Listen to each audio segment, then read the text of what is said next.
Question for you. Do you want to have more speaking gigs, more referrals, more rebookings without rewriting your talk or begging for the business? Then you need to understand the psychology of reciprocity, one of Robert Cialdini's most powerful principles of influence from his book, Influence the Psychology of Persuasion. And in this episode, we're going to dive into how reciprocity works, how to use it ethically as a speaker, and what happens when it's misused or when it doesn't work at all. Now, whether you're new to the stage or a seasoned professional, understanding this principle can transform the way that you build relationships with audiences, bookers, and collaborators. Reciprocity is simple but powerful. When someone gives to us, we feel a natural urge to give back. Now, research shows that this is pretty much hardwired into human psychology. It's universal, it builds trust, and it bonds quickly. But when you can apply this as a speaker, not in a manipulative way, but in a generous, authentic way, it becomes a very powerful business building and relationship building tool. One of the stories that Cialdini talks about in his book is about how there was a sect, a religious cult in the US called the Moonies, which I think is still around in some way, shape, or form under a different name. They use reciprocity as a powerful recruitment tool by giving small gifts to create a sense of obligation. So you can see how powerful the tool of reciprocity can be when applied, if it's something that cults would even use as part of their recruitment process. So here's how to use reciprocity in real and practical and ethical ways, hopefully, as well. So before your talk, you can send a thank you video or message to the booker after you've confirmed. Stay in contact with them as well and let them know what you're doing with everything. So this is giving to them in terms of being helpful. You're giving them helpfulness. Maybe even recommend another great speaker for them or resource, even if that's not used. But look, you might have another talk or a workshop that you think might be really good for them. Maybe you could deliver that whilst you're there. Maybe you want to include that in part of your fee. If you're being paid well for a whole day or couple of days, you can add value whilst you're there. But maybe if you're thinking, well, if you have another event next year, this isn't my only keynote. I have another couple of keynotes. If either of these would be of relevance to you, great. Recommend yourself as the next speaker as well. Or if they'd rather bring someone else back, here's someone who I'm connected with. This is giving reciprocity to your bookers and to your fellow speakers as well.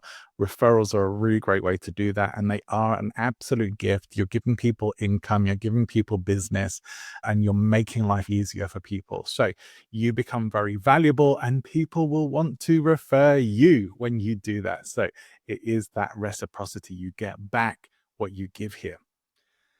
But it doesn't end there. During your talk, maybe offer a free bonus. Maybe it's going to be a worksheet or a mini course. One of the things that works really, really well is doing an online event shortly after you do your talk.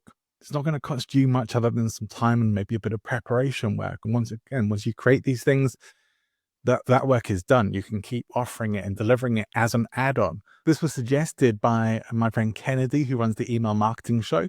Kennedy does a lot of speaking, and he's very good. He was saying one of the things he's found most effective is offering an event shortly after that you can invite them to. This gives a reason for attendees to join your email list, something that you might want them to do.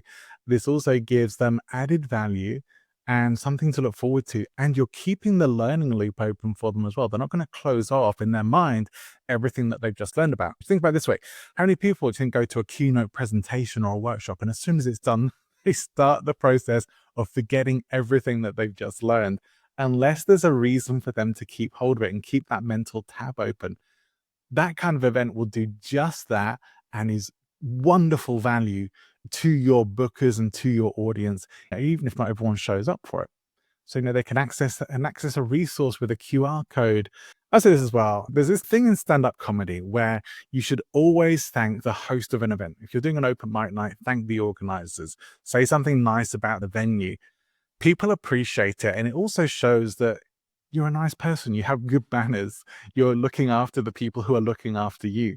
So give a genuine shout out, particularly to your booker, the event organizer who's probably been running around like a blue-ass fly trying to get everything organized. That's what event managers do. And maybe even customize part of your talk to address a unique audience challenge. So if you're going into a particular corporation And this is good practice to have, to make sure you do, wherever you can, connect with people in the organization. And if you don't have the opportunity to do that at the event, ask the booker if they can connect you to some people in the organization, just so you can get a bit of a sense of what's going on there, so that you can tailor some parts of your talk to that particular audience. Find out what's going on for them. That can be a really valuable way to get some insight that most speakers would never bother to do. And that's going to win you some real points, and going to be that caring thing. Like, you're going to be able to give them some specific value, and they're really going to like that. They're going to want to have you back, probably. You are definitely going to get some good feedback after that talk. Here's what some of the reciprocity can look like when you're working with bookers. It is about being responsive and flexible and easy to work with. If you show up and you're a diva and you're difficult, or you are going off doing sales when you've not been given permission to do that, when it's not in your agreement to do that, they're not going to want to work with you again. Offer them promotional materials in advance so that you can actually prepare people for your event. Give them some pre-value, pre-frame the event. I think people will really look forward to your talk if they've had something very digestible in advance that sets them up for it. Do show appreciation to your team behind the scenes as well. So be that person who really shows appreciation and gratitude on individual levels. Don't forget to follow up months later as well. So it might be that you probably do want to stay in touch with bookers, really, to have longer term relationships, because they might want you back in the future at some point. They might want you for a workshop or for another keynote, or they maybe having an event for a different organization that you would be ideal for. So we want to try and stay top of mind with them as well. So give them some helpful tips that make their life easier, or relevant ideas. Here's where reciprocity can get ugly. If we give with the expectation of getting something back in return, we're not really giving. We're actually keeping score. And we are probably using reciprocity as a tool to get something that we want. Think about it this way. How many times have you ever held a door open and they haven't thanked you? Stuff that happens all the time. And maybe even get a bit angry or upset with them because they didn't thank you, and they should have. Most people would. Well, did you hold the door open for somebody so that you would get a thank you, or just because it was a nice thing to do? Do the nice thing and don't expect other people that they should be grateful and reciprocate for that. Sometimes they will not. Reciprocity is hardwired in most of us, but it doesn't always happen. And give in the spirit of giving. Even when you do want stuff in return, we use reciprocity to get stuff back in return, but you can't guarantee that. And I think we should let go of the expectation of it, but we should encourage giving. I was recently asked a question about Cialdini's principles of influence, which is potentially the most unethical or the most misused of the principles. And I pretty much said scarcity. When it comes to speakers, particularly people who sell from stages, scarcity is probably the one that gets most abused. Not always intentionally, but it nearly always does. And a lot of people do scarcity wrong. Go back and watch the episode on that if you haven't already done so, if you want to get more of what I'm talking about there. I think reciprocity is probably the one that gets most misused rather than abused. So scarcity gets pretty abused. Reciprocity often gets misunderstood or misused more than abused, but it can turn manipulative. Think about what I was saying with the seller earlier, or with the cults. They're giving with strings attached. So I give you this, you now have to give me something in return. There are ways of creating guilt in somebody that you've given them something, they have something of yours, and now they owe you. So this is really using guilt against somebody to get them to a yes. It can be something like giving a lot of flattery to somebody. And this is a technique that cults use. It's called love bombing. People use it on an individual basis as well, but it's commonly used in cults as well. They tell you how wonderful you are. They'll compliment you. I was having a chat with a friend of mine yesterday who was talking about nearly getting pulled into Scientology in the UK, in London. And with this kind of approach, they were making him feel wonderful. But as soon as he got a sense of like, oh, something's not right here, and started to back off and back away from it, things turned very quickly. They went against him, pushed him out. Then it's like, all right, well, if you're not going to be part of this, we're done with you. And things turned very rude.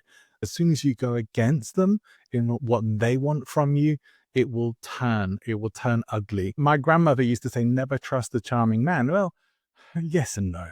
What she really meant by that was be wary of people who flatter you too much, because they're trying to get something out of you and they're trying to put you into a false sense of obligation to them and trust. They want you to feel that you can trust them and that they are giving you something. For those of us who maybe struggle with self-esteem or self-worth, that can be a very powerful thing, that somebody is showing you all this attention and love and appreciation that very often you may not be experiencing in your life.